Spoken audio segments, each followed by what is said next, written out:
자식 걱정에 밤잠을 못 이루신 적이 있으신가요? 아이의 이름을 가슴속으로 불러보다 그만 눈물이 나신 적은요? 취업이 안 된다고, 결혼이 늦어진다고, 사업이 안 풀린다고, 내 새끼가 힘들다는 말 한마디에 가슴이 무너지지는 않으셨나요? 부모라면 누구나 압니다. 내 아픔보다 자식의 아픔이 10배는 더 아프다는 것을, 내 배고픔보다 자식의 굶주림이 100배는 더 쓰리다는 것을. 그런데 오늘 부처님께서는 이렇게 말씀하셨습니다. 자식을 위한 가장 큰 기도는 놓아주는 마음에서 시작된다. 오늘 이 이야기 하나가 자식에 대한 걱정을 사랑으로, 집착을 축복으로 바꾸어 드릴 것입니다. 끝까지 함께 해주세요. 살다 보면 이런 순간이 찾아옵니다. 자식이 30이 넘었는데 아직도 번듯한 직장 하나 없이 허덕이고 있을 때, 딸이 좋은 사람 만나 행복하게 살길 바랐건만 이혼 후 혼자 아이를 키우며 눈물로 세월을 보내고 있을 때, 아들이 사업한다며 집 담보까지 잡혔는데 결국 빚더미에 앉아 전화조차 못 받을 때, 그럴 때 부모의 마음은 어떠합니까? 잠을 자려 누우면 자식 얼굴이 떠오릅니다. 밥을 먹다가도 저 아이는 제대로 먹고 있을까 싶어 숟가락을 놓습니다. 길을 걷다 또래 젊은이를 보면 나도 모르게 내 자식과 비교하며 가슴이 철렁 내려앉습니다. 이것이 부모입니다. 이것이 자식을 향한 마음입니다. 세상 어디에도 이런 사랑은 없습니다. 조건도 없고 기한도 없고 한계도 없는 사랑. 그 사랑의 이름이 바로 부모의 마음입니다. 그런데 오늘 해안선사께서는 제자 도명에게 이런 질문을 던지셨습니다. 도명아, 너는 자식을 사랑하는 것이 무엇이라 생각하느냐? 도명은 대답했습니다. 자식이 잘 되도록 돕는 것이 아니겠습니까, 스승님? 해안선사께서는 잠시 미소를 지으셨습니다. 그 미소 안에 오늘의 모든 가르침이 담겨 있었습니다. 부처님께서는 말씀하셨습니다. 사랑한다는 것은 붙드는 것이 아니라 날아오르게 하는 것이니라. 오늘 그 깊은 뜻을 함께 풀어보겠습니다. 어느 늦가을 저녁이었습니다. 산사의 처마 끝에서 낙엽 한 장이 소리 없이 내려앉았고, 도명은 법당 앞 돌계단에 홀로 앉아 먼 산을 바라보고 있었습니다. 해안선사께서 조용히 다가와 그 곁에 앉으셨습니다. 도명아, 무슨 생각에 그리 깊이 잠겨 있느냐? 도명은 긴 한숨을 내쉬었습니다. 스승님, 저는 요즘 아들 생각에 잠을 이룰 수가 없습니다. 마을에 내려갔다 오는 길에 들으니 제 아들이 장사를 시작했다 크게 실패했다 합니다. 빚을 졌고 처자식은 친정으로 갔다고 하더이다. 도명의 목소리가 조금씩 떨렸습니다. 제가 스님이 되어 산에 올라왔으니 제 처지의 속세 걱정을 한다는 것이 부끄러운 일입니다만 그 아이 이름을 부르면 가슴이 먹먹해집니다. 어찌해야 그 아이의 앞길이 열릴 수 있겠습니까? 제가 무엇을 할 수 있겠습니까?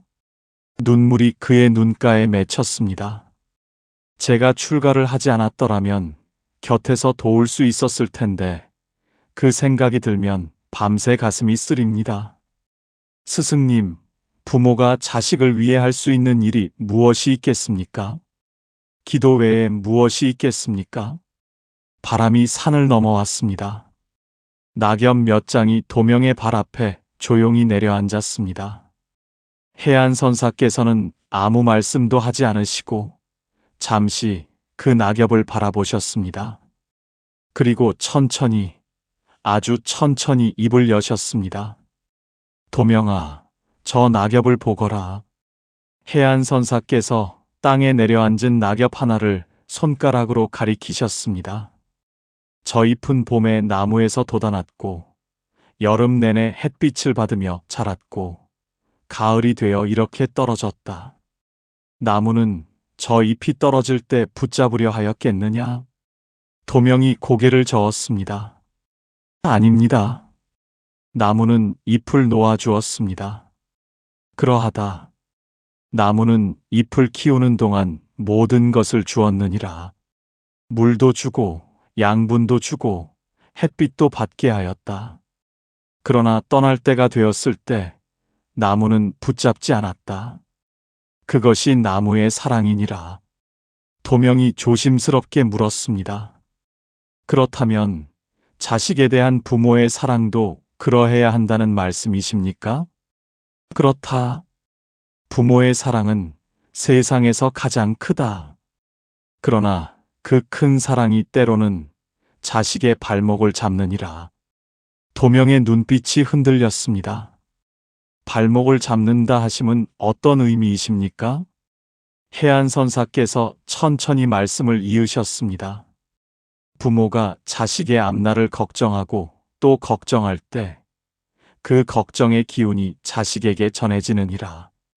마치 강에 돌을 던지면 물결이 멀리까지 퍼져나가듯이 부모의 불안이 자식의 마음에 파문을 일으키는 것이니라. 도명이 놀란 듯 물었습니다. 그렇다면 걱정하는 마음이 오히려 자식에게 해가 된다는 말씀이십니까? 걱정 자체가 나쁜 것이 아니니라. 다만 걱정이 집착이 되면 그것이 문제이니라. 집착은 사랑이 아니다. 집착은 두려움이니라. 자식이 잘못될까봐 두려운 그 마음, 그것이 자식을 더 단단히 조이는 것이니라. 도명은 한동안 말을 잇지 못했습니다. 가슴 깊은 곳에서 무언가가 흔들리는 것이 느껴졌습니다. 산 너머로 저녁빛이 붉게 물들어오고 있었습니다. 해안선사께서 자리에서 일어나 법당 마당을 천천히 걸으셨습니다. 도명도 그 뒤를 조용히 따랐습니다. 도명아, 세상의 부모들을 보면 두 종류가 있느니라. 선사께서 말씀을 이어가셨습니다. 어떤 부모는 자식이 힘들다는 소식을 들으면 당장 달려가 모든 것을 해결해 주려 하느니라. 빚을 대신 갚아주고 일자리를 구해주고 모든 짐을 대신 들어주려 한다. 그 마음은 지극히 아름답다. 그러나 그 아이는 스스로 일어서는 법을 배우지 못하느니라. 도명이 고개를 끄덕였습니다. 그리고 어떤 부모는 자식이 어찌 되든 나 몰라라 한다. 차갑게 등을 돌리고 스스로 알아서 하라 한다. 그것도 올바른 사랑이 아니니라. 그렇다면 올바른 부모의 자리는 어디입니까, 스승님? 해안선사께서 잠시 멈추셨습니다. 바로 여기니라. 보이지 않는 곳에서 빛이 되어주는 것이니라. 보이지 않는 빛이라 하심은 자식의 이름을 부를 때마다 걱정의 말 대신 축복의 말을 담아라. 아이고, 저의 어떡하나가 아니라 너는 반드시 일어선다.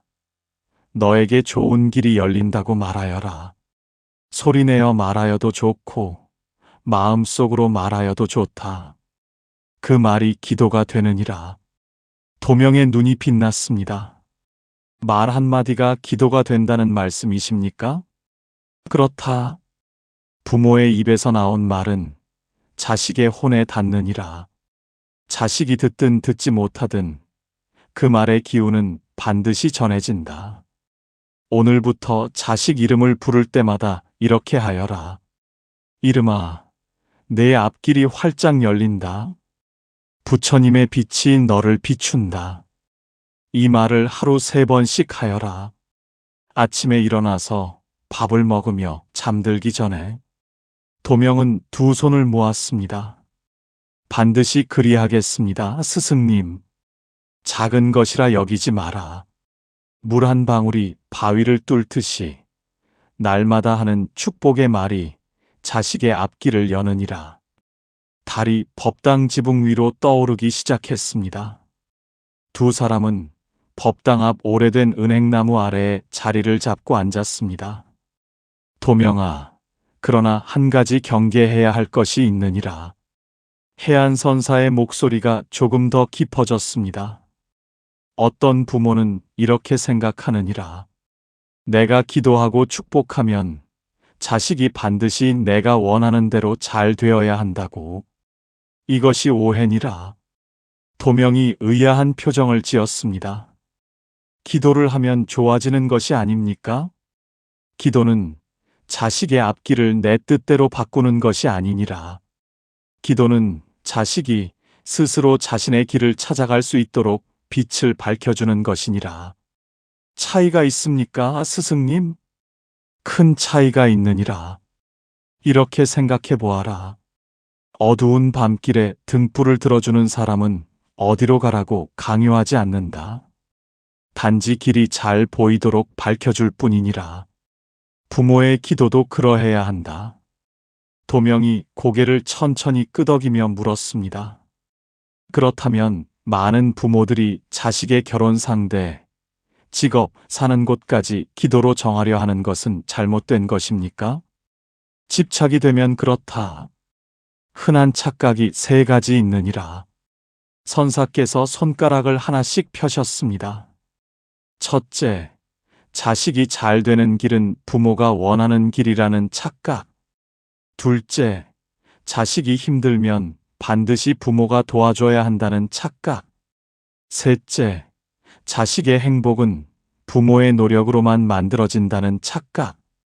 도명의 얼굴이 조금씩 굳어졌습니다. 저도 그런 생각을 하고 있었습니다, 스승님. 그렇기에 말하는 것이니라. 자식은 부모의 소유물이 아니니라. 자식은 부처님이 잠시 부모에게 맡기신 귀한 존재니라. 그 아이에게는 그 아이만의 업과 인연이 있고 그 아이만이 걸어야 할 길이 있느니라. 부모의 역할은 그 길을 대신 걸어주는 것이 아니라 그 길을 환하게 비추어 주는 것이니라. 밤바람이 은행나무 잎을 흔들었습니다. 도명은 조용히 무릎을 꿇고 앉았습니다. 스승님, 그렇다면 일상에서 구체적으로 어떻게 해야 합니까?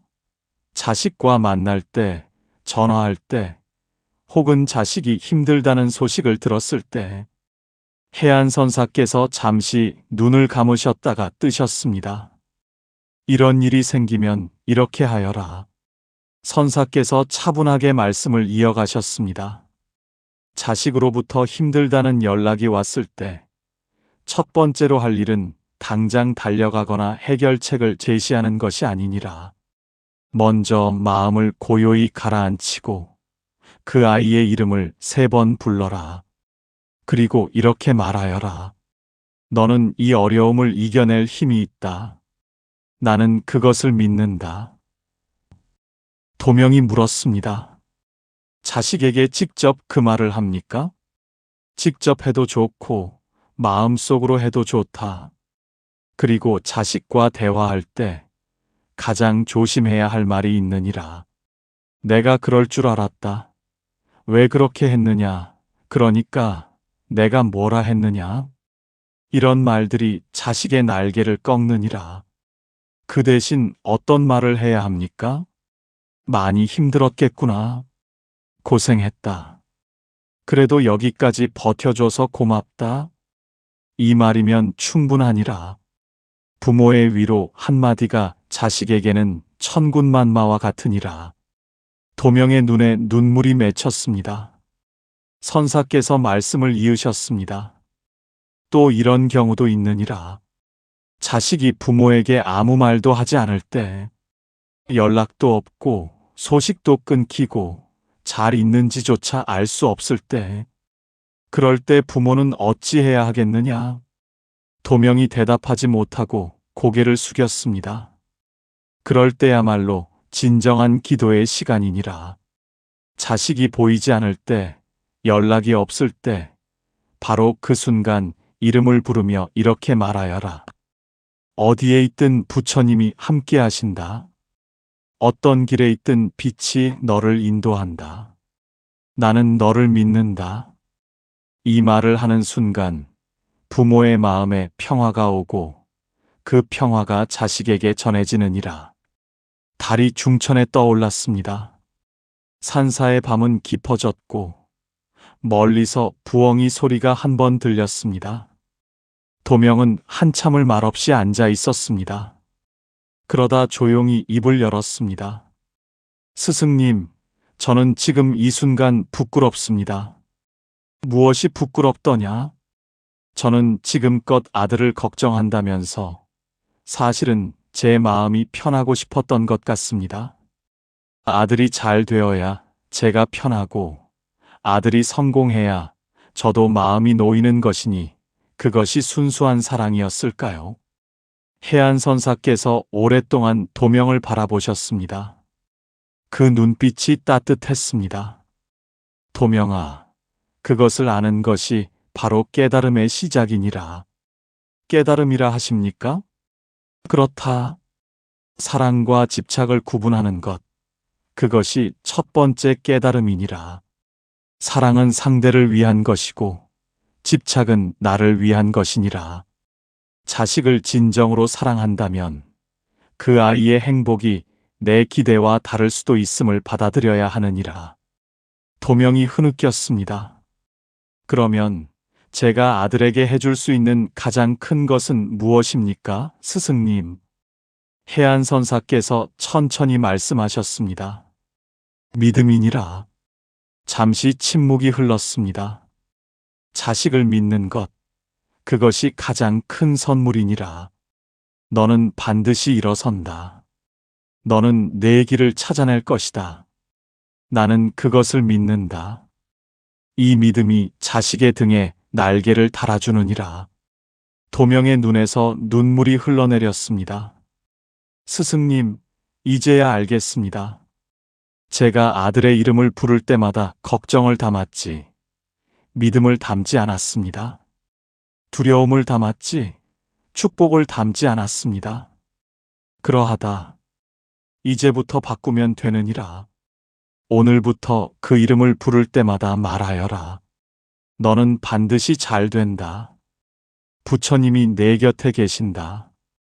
나는 너를 믿는다. 이 세 마디가 자식의 앞길을 여는 열쇠이니라. 도명은 두 손을 가슴에 모으고 깊이 절을 올렸습니다. 가슴 속에서 오래된 돌덩이 하나가 스르르 녹아내리는 것이 느껴졌습니다. 새벽 예불 종소리가 산을 울렸습니다.